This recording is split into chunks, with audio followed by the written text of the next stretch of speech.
디모데전서 6장 1절에서 5절입니다. 저와 번갈아 교독한 후에 마지막 절은 함께 읽겠습니다. 6장 1절입니다. 무릇 멍에 아래에 있는 종들은 자기 상전들을 범사에 마땅히 공경할 자로 알지니 이는 하나님의 이름과 교훈으로 비방을 받지 않게 하려 함이라. 믿는 상전이 있는 자들은 그 상전을 형제라고 가볍게 여기지 말고 더 잘 섬기게 하라. 이는 유익을 받는 자들이 믿는 자요 사랑을 받는 자임이라. 너는 이것들을 가르치고 권하라. 누구든지 다른 교훈을 하며 바른 말 곧 우리 주 예수 그리스도의 말씀과 경건에 관한 교훈을 따르지 아니하면 그는 교만하여 아무것도 알지 못하고 변론과 언쟁을 좋아하는 자니 이로써 투기와 분쟁과 비방과 악한 생각이 나며 함께 읽겠습니다. 마음이 부패하여지고 진리를 잃어버려 경건을 이익의 방도로 생각하는 자들의 다툼이 일어나느니라. 아멘. 사도 바울은 후배 사역자 디모데에게 건강 관리를 잘 하라고 조언했습니다. 아마도 본인이 여러 가지 질병으로 인해 고통받았기 때문에 그렇게 이야기하는 것이 아닐까 생각합니다. 사도 바울이 아픈 것은 잘 알려진 사실입니다. 그래서 의사인 누가가 그의 사역 내내 동행했던 것입니다. 본인도 건강 관리를 못했는데 디모데에게 건강 관리를 하라고 하는 것이 모순처럼 여겨질 수 있지만 알다시피 바울은 오랜 투옥과 여러 번의 돌팔매질과 매질을 당했습니다. 그의 사역의 과정을 보면 안 아픈 것이 이상할 정도입니다. 저 또한 사역 내내 건강하려고 열심히 운동하고 있습니다. 작년 송구영신 때 목표를 세우며 운동 계획도 세웠는데 철저하게 지키려고 애를 쓰고 있습니다. 많은 사역자가 술과 담배를 하지 않음에도 간암과 폐암이 걸린다는 사실에 의아한 시선을 보내기도 하지만 발생 기간에 상관없이 가족력 외에 스트레스가 암 발병의 가장 큰 원인이라고 합니다. 암세포는 기본적으로 조절 능력이 망가진 세포인데 스트레스가 세포의 조절 능력을 망가뜨리는 첫 번째 요인이라고 합니다. 그러므로 스트레스 없이 사는 것이 가장 좋은 삶이지만 스트레스는 외부에서 오는 것이니 스트레스를 잘 해결하고 잘 해소하는 데 우리가 노력해야 할 것입니다. 오늘은 세상의 기준과 교회의 기준 사이에서 우리가 지켜야 할 행동과 부패한 거짓 교사들의 실상에 대해 말씀을 나누도록 하겠습니다. 오늘 조금 어려운 신학적 내용이 설명드릴 예정이니 잘 들어주시기를 부탁드립니다. 기본적으로 기독교는 세상 규칙과 법의 순응적인 종교입니다. 가끔 기독교 사상을 정치 이데올로기에 적용해서 자신들의 혁명적인 아젠다로 사용하기도 하지만 기본적으로 기독교는 세상 윤리에 순응적입니다. 무슨 말씀이냐? 예수님의 가르침이 얼마나 개혁적이고 시대를 앞서가는 가르침인데 시대 순응적이라니 도저히 수긍하기 어렵다 생각하실 수 있습니다. 물론 기독교의 가르침은 매우 혁명적이고 시대를 앞서가는 것이지만 예수님은 자신의 사상을 사회의 과격한 방법으로 표출하지 않았습니다. 성경의 인물들도 그 사회의 구성원으로서 역할을 감당했지 반역이나 사회 변혁을 하지 않았습니다. 물론 탄압을 받거나 옳은 말을 해서 핍박받았지만 실력 행사를 통해 무엇인가를 성취하려고 하지 않았다는 겁니다. 그런 사회 변혁과 변화를 행동으로 추구하지 않았던 이유는 우리가 사는 이 땅의 삶은 순례자의 삶이라 생각했기 때문입니다. 히브리서 11장 13절 14절을 읽어드리도록 하겠습니다. 이 사람들은 다 믿음을 따라 죽었으며 약속을 받지 못하였을 때 그것들을 멀리서 보고 환영하며 또 땅에서는 외국인과 나그네임을 증언하였으니 그들이 이같이 말하는 것은 자기들이 본향 찾는 자임을 나타냄이라. 영화 암살을 보게 되면 그 영화 가운데 명대사들이 참 많은데 저한테 가장 인상 깊었던 대사는 이것입니다. 우리 독립군은 만주에서 살 때 지붕에 비가 와도 고치지 않았다네. 왜냐하면 독립되면 이 집 베리고 고향으로 돌아갈 것이기 때문이지. 저는 그 대사가 이렇게 들렸습니다. 우리 그리스도인들은 세상에 살 때 세상의 것에 집착하지 않았어. 왜냐하면 우리 집은 천국에 있으니까. 그래서 사도 바울이 디모데에게 하는 권면은 이런 사회적 제도를 무시하지 말고 순응하여 문제를 일으키지 말라는 겁니다. 물론 기독교의 정신과는 좀 다를 수 있지만 그 시대에 통용되는 것을 분명히 어? 물론 그것이 죄가 아니어야 하겠지만 그 시대에 통용되는 것을 수용하라고 하는 겁니다. 그럼 1절과 2절을 한번 읽어보도록 하겠습니다. 무릇 멍에 아래 있는 종들은 자기 상전들을 범사에 마땅히 공경할 자로 알지니 이는 하나님의 이름과 교훈으로 비방을 받지 않게 하려 함이라. 믿는 상전이 있는 자들은 그 상전을 형제라고 가볍게 여기지 말고 더 잘 섬기게 하라. 이는 유익을 받는 자들이 믿는 자요 사랑을 받는 자임이라. 너는 이것들을 가르치고 권하라. 당시는 노예 제도가 있었고 종과 주인의 관계는 지금의 사장과 직원의 관계 정도가 아니라 주인이 종의 목숨도 쥐고 흔들 수 있었던 관계였기에 아무리 교회 안에서 형제 자매로 하라 부르고 또 그렇게 지낼지라도 사회 제도권의 규칙들을 준수하라는 권면입니다. 만약 그런 것들을 무시했다가는 기독교 자체가 위험에 처해질 수 있습니다. 사실 기독교가 탄압을 받는 이유 중 하나가 바로 이러한 것들 때문이었습니다. 사회와 교회의 가르침이 너무 다르다 보니 자꾸만 신자들은 교회 안으로 들어갔고 사람들이 오해해도 해명할 생각도 하지 않았기에 결국 그것이 탄압의 이유가 되었던 겁니다. 결국 기독교의 표면적인 가르침만 보고 사회에 위협이 된다 생각한 지도자들은 배교하지 않으면 탄압한다고 겁박했고 배교할 수 없었던 초대교회 신자들은 끔찍한 죽음을 맞이해야 했던 것입니다. 그래서 사도 바울은 종은 그 주인이 믿는 상전이라 할지라도 더욱 잘 섬기라고 말하는 겁니다. 비록 교회에서는 예수 안에서 한 형제요, 자매요, 둘은 평등하다고 가르침을 받았다 할지라도 말입니다. 물론 개 중에는 우리 모두 형제 자매이며 주 안에서 평등한데 이렇게 해야 하느냐 반문할 사람도 있을 수 있습니다.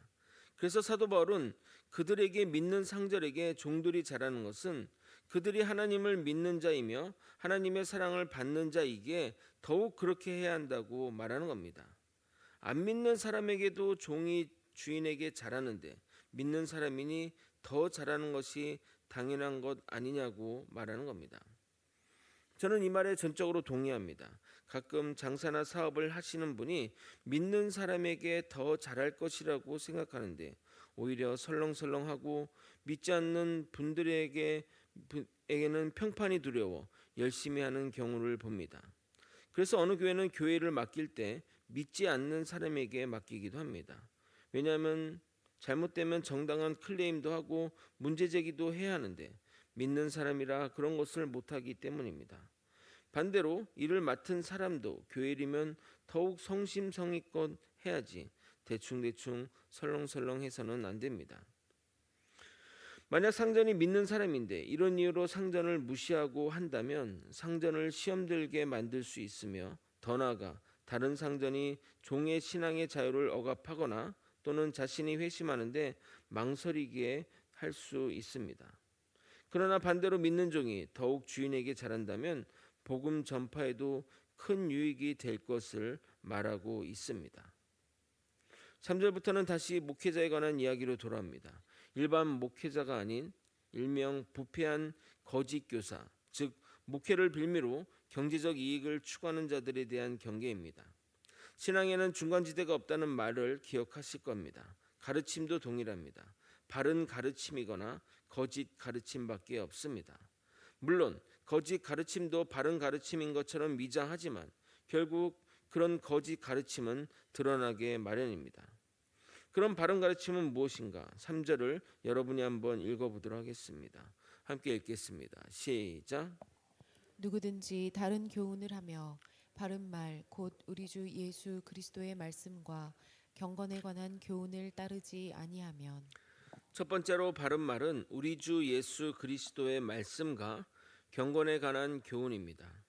먼저 예수 그리스도의 말씀은 좁게 보면 예수 그리스도께서 직접 하신 말씀을 말합니다.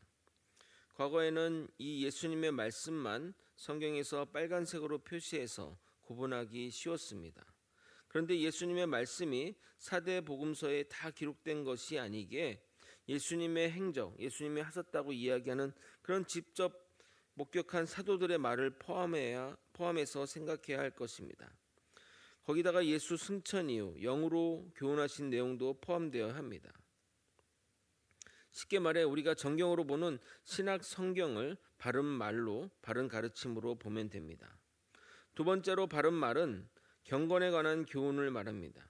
경건에 관한 말씀이 따로 있는 것인가 생각할 수 있는데 그것은 아니고 우리를 경건하게 증진시키는 그런 가르침으로 보면 됩니다.